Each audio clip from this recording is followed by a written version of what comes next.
नमस्कार, 5 का पंच में हम आपको आज की 5 बड़ी खबर बताएंगे। मैं बताऊंगा भरत तिवारी केस से जुड़ी बड़ी खबर। आज मैं आपको बताऊंगी कि लालू यादव और राबड़ी देवी को फिर से मिली जेड सिक्योरिटी। मैं आपको बताऊंगा कि बांकीपुर उपचुनाव को लेकर के प्रशांत किशोर ने क्या घोषणा कर दी।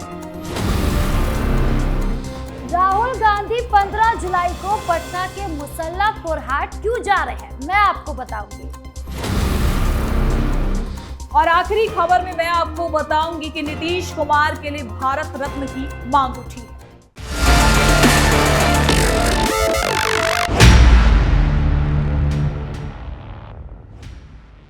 भोजपुर में भरत तिवारी एनकाउंटर के मुख्य आरोपी डीएसपी राजेश कुमार शर्मा को जोरदार झटका लगा है। दरअसल भरत तिवारी मामले में हत्या को लेकर एफआईआर दर्ज होने के बाद अब उनका मुजफ्फरपुर से जुड़ा करीब 19 साल पुराना विवादित मामला फिर से सामने आ गया है। 1994 बैच के दारोगा से पदोन्नति पाकर डीएसपी बने राजेश कुमार शर्मा मुजफ्फरपुर सदर और ब्रह्मपुरा के थानेदार के साथ साथ सरैया के एसडीपीओ भी रह चुके हैं। जब मुजफ्फरपुर में तैनात थे तब करीब 2 दशक पहले चतुर्भुज स्थान के रेड लाइट एरिया में एक नर्तकी के कोठे पर बदमाशों से मुठभेड़ हुई थी। इस दौरान एक बदमाश मारा गया था और राजेश कुमार शर्मा के पैर में भी गोली लगी थी। इस घटना से वो पहली बार सुर्खियों में आए थे। इसके बाद साल 2007 में ब्रह्मपुरा थाना क्षेत्र में एक और एनकाउंटर हुआ जिसने पुलिसिया कार्रवाई पर गंभीर सवाल खड़े कर दिए। यह मामला 4 नवंबर 2007 का है, जब ब्रह्मपुरा थाना क्षेत्र के एमआईटी कॉलेज के नजदीक पुलिस एनकाउंटर में 3 युवकों की मौत हो गई थी। मारे गए युवकों में मुकुल ठाकुर, मनीष शर्मा और सुबोध कुमार सिंह का नाम था। पुलिस का दावा था कि वाहन जांच के दौरान रोकने पर युवकों ने 22 राउंड फायरिंग की, जिसके जवाब में आत्मरक्षा में की गई कार्रवाई में तीनों मारे गए। इस मुठभेड़ को परिजनों ने पूरी तरह से फर्जी बताया था। मामला तूल पकड़ने पर तत्कालीन डीआईजी ने सीआईडी से जांच कराई थी, जिसने पुलिसकर्मियों को क्लीन चिट दी थी। हालांकि मानवाधिकार आयोग ने सीआईडी की जांच और चार्जशीट पर गंभीर सवाल उठाए थे। साल 2013 में मुजफ्फरपुर कोर्ट में तत्कालीन सदर थानेदार राजेश शर्मा समेत 4 थाना प्रभारियों और कई पुलिसकर्मियों के खिलाफ मामला दर्ज कराया गया था, जो एक बार फिर से गरमा रहा है। आरजेडी सुप्रीमो लालू प्रसाद यादव ने सरकारी बंगले और सुरक्षा के मुद्दे को लेकर बिहार सरकार को घेरा है। पूर्व सीएम अब 10 सर्कुलर रोड से अपने पुराने सरकारी आवास को खाली कर कौटल्या नगर के घर में शिफ्ट हो गए हैं। जब उनसे पूछा गया कि क्या बिहार सरकार ने पहले उनकी सुरक्षा हटाकर उनके साथ गलत किया था, तो उन्होंने बिना किसी हिचक के कहा, हाँ, बहुत गलत किया। दरअसल सम्राट सरकार ने राष्ट्रीय जनता दल के प्रमुख लालू प्रसाद यादव और उनकी पत्नी राबड़ी देवी को जेड कैटेगरी की सुरक्षा दी है। ये कदम उनकी सुरक्षा कम किए जाने के बाद लगभग 1 महीने बाद उठाया गया है। उन्हें बुलेट प्रूफ कार भी दी गई है। इससे पहले राज्य सरकार की समीक्षा के बाद इस जोड़े की जेड प्लस सुरक्षा काफी कम कर दी गई थी। इस फैसले से जबरदस्त राजनीतिक विवाद भी खड़ा हो गया था। सांकेतिक विरोध दर्ज कराने के लिए खुद लालू प्रसाद यादव बिना सुरक्षा कर्मियों के घर से बाहर भी निकले थे। अब आरजेडी ने यह भी आरोप लगाया था कि सुरक्षा में कटौती का मकसद विपक्षी नेताओं को निशाना बनाना था। पार्टी का दावा था कि बिहार में एनडीए सरकार विपक्षी नेताओं की सुरक्षा कम करके उनके कद को घटाना चाहती है। तो वही आपको बता दें कि जेड कैटेगरी की सुरक्षा दोबारा मिलने से उससे पहले आरजेडी नेताओं की सुरक्षा व्यवस्था में बदलाव को लेकर मचे विवाद पर टिप्पणी करते हुए सीएम सम्राट ने कहा था कि आरजेडी अध्यक्ष लालू प्रसाद यादव को केवल अपने परिवार और आवास की नजर आती है और इसी की चिंता है। बिहार की बांकीपुर विधानसभा सीट पर होने वाले उपचुनाव को लेकर राजनीतिक हलचल लगातार तेज होती जा रही है। अब चर्चा इस बात की है कि जनसुराज पार्टी के संस्थापक प्रशांत किशोर अपना पहला चुनाव इसी सीट से लड़ने वाले हैं। हालांकि अभी तक इसकी आधिकारिक घोषणा नहीं हुई है, लेकिन कल के दिन बताया जा रहा है कि 2 बजे तक पार्टी के आधिकारिक लोग आकर के इसकी घोषणा कर देंगे। पार्टी के अंदरूनी सूत्रों का दावा है कि प्रशांत किशोर बांकीपुर से चुनाव मैदान में उतरने वाले हैं।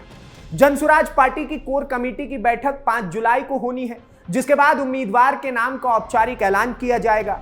बांकीपुर सीट भारतीय जनता पार्टी के राष्ट्रीय अध्यक्ष नितिन नवीन के राज्यसभा सदस्य चुने जाने के बाद खाली हुई है। इसी वजह से यहां 30 जुलाई को उपचुनाव होना है। यह सीट बिहार की सबसे प्रतिष्ठित विधानसभा सीटों में गिनी जाती है और 1995 से लगातार भारतीय जनता पार्टी के खाते में रही। नितिन नवीन खुद इस सीट से लगातार 5 बार विधायक रहे हैं। ऐसे में इस सीट को बचाना भारतीय जनता पार्टी के लिए प्रतिष्ठा का सवाल माना जा रहा है। जनसुराज पार्टी के प्रदेश अध्यक्ष मनोज भारती ने भी साफ किया है कि पार्टी बांकीपुर उपचुनाव लड़ेगी। उनका कहना है कि पार्टी के नेता, कार्यकर्ता और क्षेत्र के कई लोग चाहते हैं कि प्रशांत किशोर खुद इस सीट से चुनाव लड़े। उन्होंने आरोप लगाया कि भारतीय जनता पार्टी के शासन से लोग परेशान हो चुके हैं और अब बदलाव की ओर जाना चाहते हैं। हालांकि अंतिम फैसला कोर कमेटी की बैठक के बाद ही सामने आएगा। दूसरी तरफ भारतीय जनता पार्टी ने भी अभी तक अपने उम्मीदवार के नाम का ऐलान नहीं किया है। हालांकि पार्टी के अंदरूनी सूत्रों के मुताबिक अनुभवी नेता और नितिन नवीन के करीबी माने जाने वाले नील रंजन घोष का नाम सबसे आगे चल रहा है। वहीं राष्ट्रीय जनता दल के नेतृत्व वाले महागठबंधन ने भी अभी तक अपने उम्मीदवार की घोषणा नहीं की है। अगर प्रशांत किशोर बांकीपुर से चुनाव लड़ते हैं तो ये उनके राजनीतिक जीवन का पहला चुनाव होगा। साथ ही ये जनसुराज पार्टी के लिए भी बड़ी परीक्षा मानी जाएगी। ऐसे में बांकीपुर का ये उपचुनाव अब सिर्फ एक सीट का चुनाव नहीं है, बल्कि बिहार की आने वाली राजनीति की दिशा तय करने वाला अहम मुकाबला भी माना जा रहा है। खबरों में अब बात करते हैं कांग्रेस नेता राहुल गांधी की, जहां फैजल खान यानी खान सर और रोशन आनंद सर के कोचिंग विवाद के बाद अब बिहार की राजनीति में एक नया मोड़ आ चुका है।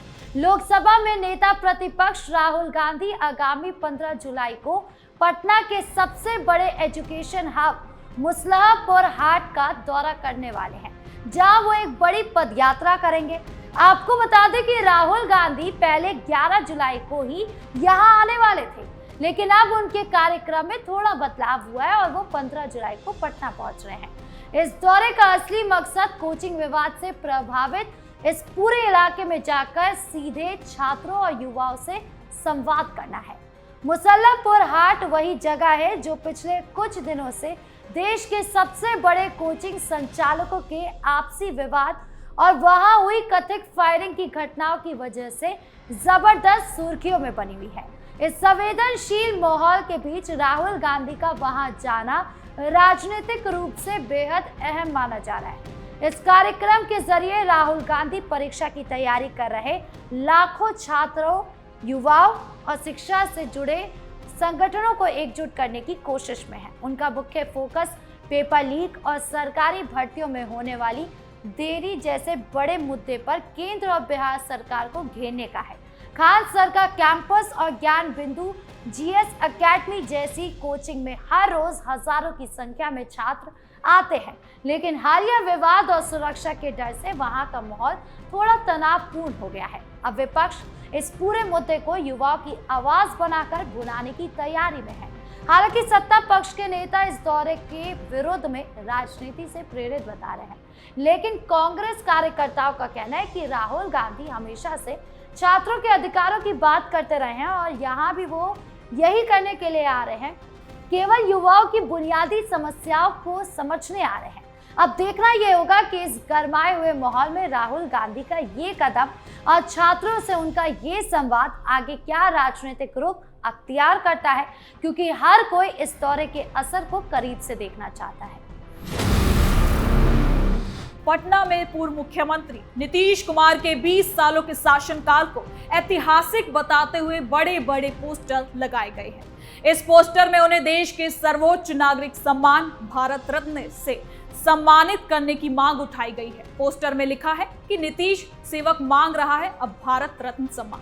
इसके साथ ही पोस्टर में पहली बार मिशन विकसित बिहार 2040 और निशांत कुमार को लेकर भी कई राजनीतिक संदेश दिए गए हैं। पोस्टर में लिखा गया है कि 20 साल बेमिसाल जनसेवा की मिसाल। इसके साथ ही ये भी दावा किया गया है कि पूर्व मुख्यमंत्री नीतीश कुमार ने अपने 2 दशक के शासन में बिहार को एकता, न्याय और समावेशी विकास के रास्ते पर आगे बढ़ाया है। पोस्टर में ये भी लिखा गया है कि उन्होंने इन क्षेत्रों में विश्व कीर्तिमान स्थापित किया है। इसके साथ ही आपको बता दें कि पोस्टर की एक और खास बात यह भी है कि इसमें पूर्व मुख्यमंत्री के बेटे निशांत कुमार को लेकर भी कई संदेश दिए गए हैं। पोस्टर में साफ साफ लिखा गया है कि तीर निशान तकदीर निशान। वहीं निशांत कुमार को फ्यूचर लीडर ऑफ बिहार भी बताया गया है। इसके अलावा नीचे निशांत निश्चय और नीतीश जी का मिशन अधूरा, निशांत कुमार ही करेंगे पूरा जैसे नारे भी दिए गए हैं। अब पोस्टर में मिशन विकसित बिहार 2040 का भी जिक्र किया गया है। इससे यह भी संदेश जाता है कि नीतीश कुमार के नेतृत्व में बिहार को लंबे समय से विकास के रास्ते पर ले जाने का लक्ष्य तय हुआ है, जिसको लेकर अब उनके समर्थक भारत रत्न की मांग उठा रहे हैं। तो फिलहाल के लिए आज के लिए 5 के पंच में इतना ही। देखते रहिए कैपिटल टीवी बिहार। धन्यवाद।